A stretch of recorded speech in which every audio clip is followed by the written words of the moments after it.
루나 테라스타의 범인이었던 권도영 뉴스가 최근에 끊이지 않고 나오고 있는데요. 권도영이 몬테네그로로 도주를 했고 여기에서 잡히고 왜 수감되어 있는지에 대한 의문이 있었어요. 다른 나라들을 두고 우리가 거의 들어본 적도 없었던 몬테네그로여야만 하는 이유가 무엇이었을까? 이게 좀 궁금했었는데요. 준비된 전세기를 타려고 하다가 위조 여건이 걸려서 잡히게 됐는데 그걸로 인해서 몬테네그로에 수감되게 되고 미국과 한국 중에서 어디로 송환될지 결정을 앞두고 있습니다. 최근에는 미국과 6조 원의 민사 합의를 하면서 미국으로 가는 거 아닌가 이렇게 예상되고 있거든요. 그 큰 돈을 왜 합의금으로 쓰면서 감경을 받으려고 하는지 혹시 그게 플랜 A가 아니라 플랜 B가 아니었을까라는 생각이 들거든요. 플랜 A는 무엇이었을까? 그래서 이 사건에 대해서 제가 영상을 자주 찍는 편인데 권도영이 수감된 몬테네그로의 총리가 테라 루나 코인을 만든 테라폼레스의 초기 투자자였다라는 소식이 오늘 뉴스로 나왔습니다. 이 뉴스 보는 순간 이거였구나 라는 생각이 들었어요.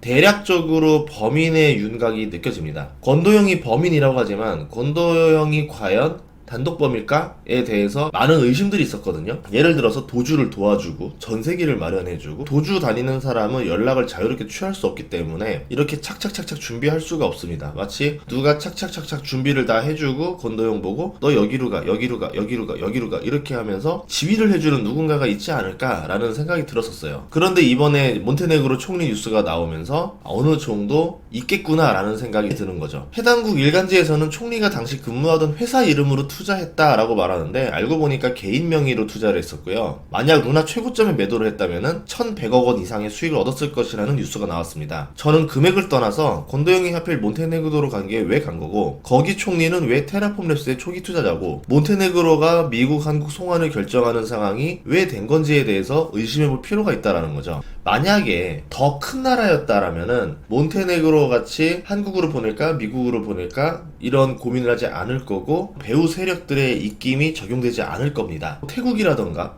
베트남이라던가 그랬으면은 그냥 미국이라던가 한국으로 보내버렸을 거예요. 근데 안 보내면서 계속 버티고 있죠. 권도영 테라 폭락 사태 사건 일지를 보면요.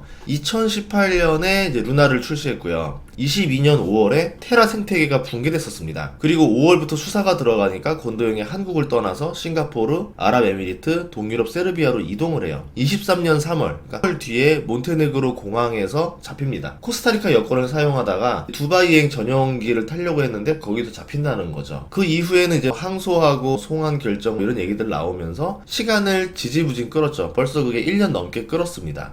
그리고 이번에 민사에 대해서 6조 원의 합의를 했고 이제 어디로 가는지에 대해서 이제 조금 더 윤곽이 나오지 않겠는가 이렇게 보고 있었던 거죠. 그러다가 이런 뉴스가 나오게 된 겁니다. 도주를 한 게 22년 5월이고 잡힌 게 10개월 뒤니까 그 사이에 느낀 게 있겠죠. 이거 도주를 해가지고는 지속할 수가 없겠구나. 그냥 잡히고 살다가 나와서 꽁쳐놨던 코인을 써먹어야 되겠다. 이게 플랜 A가 아니었을까 싶어요. 그러면 어느 나라로 가는 게 유리할 것인가? 그게 몬테네그로였던 거죠. 왜냐하면 테라폼랩스의 초기 투자자가 총리로 있으니까 자신들의 든든한 백이 있는 곳으로 가자 이렇게 생각하지 않았을까 싶습니다. 몬테네그로에서 잡혔다라는 명분이 필요하겠죠. 위조 여건을 사용하다 잡혔다라는 설정이 자연스럽지 않았을까라는 생각도 들어요. 그전에는 그런 생각이 들지 않았는데 총리가 초기 투자자였을 수도 있다라는 얘기를 하니까 어느 정도 시나리오가 나오는 거죠. 이런 생각도 해봤어요. 배후 세력이 원하는 그림이랑 권도영이 원하는 그림이 서로 다를 수도 있겠다라고 생각이 들었죠. 권도영이 여러 나라를 왔다 갔다 하고 있었는데 몬테네그로에서 크로아티아 위조 여건이 걸렸다라는 것도 쉽게 이해가 가지가 않습니다. 더욱이 권도영 자신조차도 여건이 유효한 거라고 주장을 하고 있죠. 어쩌면 가정인데 권도영조차도 몬테네그로에서 위조 여건으로 잡힐지 몰랐을 수도 있겠다라는 생각이 들었어요. 조력자가 위조 여건을 만들어주고 전세기를 타면 된다고 설계를 하고 권도영은 이거를 탔고 두바이로 가는 줄 알았는데 조력자의 계획대로 몬테네그로에 수감돼서 역으로 배후 세력에게 감금당한 상태일 수도 있겠구나. 배후 세력이 누구인지 물증이 없어서 단정 지을 수는 없지만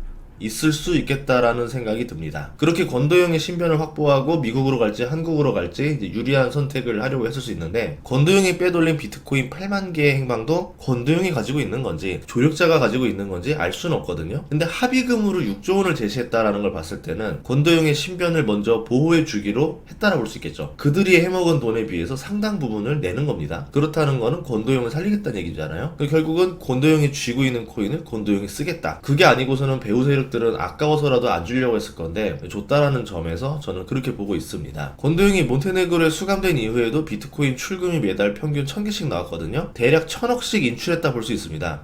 즉 권도영을 보호해주는 몫으로 몬테네그로에 준 몫이 아닐까라고 생각을 할 수가 있겠죠. 몬테네그로 일간지에서 나온 총리가 테라폼을 해서 초기 투자자 가능성에 대한 뉴스는 권도영이 가짜 거래를 만들 수 있다면서 대화한 투자 사기 정황 뉴스가 나온 다음날 나왔어요. 보통 시기가 비슷하게 나오는 뉴스는 인과관계가 있거나 이전 뉴스를 덮을 때에도 씁니다. 총리 연가설 뉴스까지 나오면서 권도영이 이제 미국 민사와 6조 합의를 한 이유가 이런 이유들 때문에 서서히 이해가 되기 시작하는 거죠. 향후에도 뉴스들이 나오면은 조금 더 스토리를 엮어서 설명드리도록 하겠습니다. 금융사기에 대해서는 끝까지 잡을 때까지 제가 알고 있는 정보들은 다 풀도록 할게요. 다음 시간에도 좋은 정보로 찾아뵙겠습니다. 구독과 좋아요, 알림 설정 부탁드리겠습니다. 고맙습니다.